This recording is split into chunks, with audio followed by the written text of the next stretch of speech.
ಮೊದಲು ನಮ್ಗೆ ಬೇಕಾಗಿರೋದು ಒಂದು ಸ್ನಗ್ ಫಿಟ್ ಹೆಲ್ಮೆಟ್ ಹಾಗೂ ಒಂದು ಮೌಂಟ್. ಇಷ್ಟೆಲ್ಲ ಇನ್ವೆಸ್ಟ್ ಮಾಡಿ ಒಂದು ಕಂಟೆಂಟ್ ನ ನಿಮ್ಗೆ ಕೊಡ್ತೀವಿ ಅಂದ್ರೆ ಅದ್ರ ಹಿಂದೆ ತುಂಬಾ ಹಾರ್ಡ್ ವರ್ಕ್ ಇರುತ್ತೆ. ದಯವಿಟ್ಟು ಅದನ್ನು ಸಪೋರ್ಟ್ ಮಾಡಿ. ನಿಮ್ಗೆ ಅನ್ಸ್ಬೋದು ಒಂದು ಹೆಲ್ಮೆಟ್ ಗೆ ಕ್ಯಾಮ್ರಾ ಹಾಕೊಂಡು ವಿಡಿಯೋ ಮಾಡ್ಕೊ ಹೋಗೋದೆ ಮೋಟೋ ವ್ಲಾಗ್ ಅಂತ.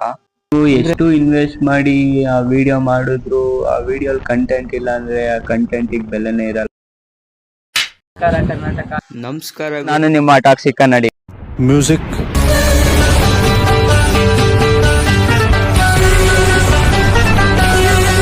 ನಮಸ್ಕಾರ ಕರ್ನಾಟಕ, ನಾನು ನಿಮ್ಮ ಟಾಕ್ಸಿಕ್ ಕನ್ನಡಿಗ. ಸೊ ಇದು ನನ್ನ ಮೊದಲನೇ ಮೋಟೋ ವ್ಲಾಗ್. ನಾನು ಮೋಟೋ ವ್ಲಾಗ್ ಸ್ಟಾರ್ಟ್ ಮಾಡಬೇಕು ಅಂತ ಇದ್ದಿದ್ದು 2024ರಲ್ಲಿ.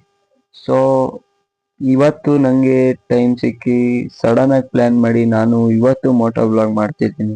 ಸೊ ಈ ವಿಡಿಯೋಲಿ ಮೋಟೋ ವ್ಲಾಗ್ ಮಾಡಲು ಏನೇನ್ ಬೇಕು ಏನೇನ್ ಬೇಡ ಅಂತ ನಾನು ಪ್ರತಿಯೊಂದು ನಿಮಗೆ ತಿಳಿಸ್ಕೊಡ್ತೀನಿ. ವಿಡಿಯೋ ಕೊನೆ ತನಕ ನೋಡಿ. ಸೊ ಮೋಟೋ ವ್ಲಾಗ್ ಮಾಡಲು ಮೊದಲು ನಮ್ಗೆ ಬೇಕಾಗಿರೋದು ಒಂದು ಸ್ನಗ್ ಫಿಟ್ ಹೆಲ್ಮೆಟ್ ಹಾಗೂ ಒಂದು ಮೌಂಟ್ ಹಾಗೂ ನಮ್ಗೆ ಒಂದು ವೈರ್ಲೆಸ್ ಮೈಕ್ರೋಫೋನ್. ಸೊ ಮುಖ್ಯವಾಗಿ ಬೇಕಾಗಿರೋದು ನಮ್ಗೆ ಒಂದು ಸ್ಮಾರ್ಟ್ ಮೊಬೈಲ್. ಸೊ ನಾನ್ ಯೂಸ್ ಮಾಡ್ತಾ ಇರೋದು OnePlus 9R.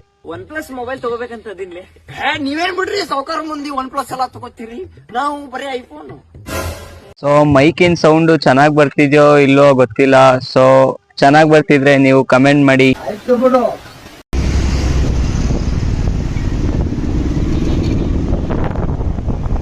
ಇಷ್ಟೆಲ್ಲ ಇನ್ವೆಸ್ಟ್ ಮಾಡಿ ಒಂದು ಕಂಟೆಂಟ್ ನ ನಿಮ್ಗೆ ಕೊಡ್ತೀವಿ ಅಂದ್ರೆ ಅದ್ರ ಹಿಂದೆ ತುಂಬಾ ಹಾರ್ಡ್ ವರ್ಕ್ ಇರುತ್ತೆ. ದಯವಿಟ್ಟು ಅದನ್ನು ಸಪೋರ್ಟ್ ಮಾಡಿ. ನೀವು ಎಷ್ಟು ಇನ್ವೆಸ್ಟ್ ಮಾಡಿ ಆ ವಿಡಿಯೋ ಮಾಡಿದ್ರು ಆ ವಿಡಿಯೋ ಕಂಟೆಂಟ್ ಇಲ್ಲ ಅಂದ್ರೆ ಆ ಕಂಟೆಂಟ್ ಬೆಲೆನೇ ಇರಲ್ಲ. ನೀವೇನಾದ್ರೂ ಅವಾಗವಾಗ ಬೈಕ್ ವಿಡಿಯೋಗಳು ನೋಡ್ತಿರ್ತೀರಾ.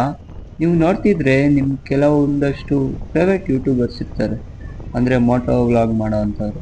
ನಿಮ್ಗೆ ಅನ್ಸ್ಬೋದು ಒಂದು ಹೆಲ್ಮೆಟ್ ಗೆ ಕ್ಯಾಮ್ರಾ ಹಾಕೊಂಡು ವಿಡಿಯೋ ಮಾಡ್ಕೊ ಹೋಗೋದೆ ಮೋಟೋ ವ್ಲಾಗ್ ಅಂತ. ಅಂದ್ರೆ ಅದು ತಪ್ಪು. ಯಾಕಂದ್ರೆ ಮೋಟೋ ವ್ಲಾಗ್ ಮಾಡಕ್ಕೆ ಒಂದಷ್ಟು ಎಕ್ವಿಪ್ಮೆಂಟ್ಸ್ ಇರುತ್ತೆ, ಒಂದಷ್ಟು ಟೆಕ್ನಿಕ್ಸ್ ಇರುತ್ತೆ. ಮಾತೇ ಇಲ್ಲ. ಸೊ ನೋಡಿದ್ರಲ್ಲ ಇವತ್ತಿನ ವಿಡಿಯೋ. ನಿಮ್ಗೇನಾದ್ರೂ ವಿಡಿಯೋ ಇಷ್ಟ ಆದ್ರೆ ಲೈಕ್ ಮಾಡಿ. ಅದೇ ತರ ನಿಮ್ಮ ಫ್ರೆಂಡ್ಸ್ ಏನಾದ್ರೂ ಮೋಟೋ ವ್ಲಾಗ್ ಮಾಡ್ಬೇಕಂದ್ರೆ ಅವರಿಗೆ ಈ ವಿಡಿಯೋ ಶೇರ್ ಮಾಡಿ. ಮತ್ತಷ್ಟು ವಿಡಿಯೋಗಳಿಗಾಗಿ ನನ್ನ ಯೂಟ್ಯೂಬ್ ಚಾನಲ್ ಸಬ್ಸ್ಕ್ರೈಬ್ ಮಾಡ್ಕೊಳ್ಳಿ.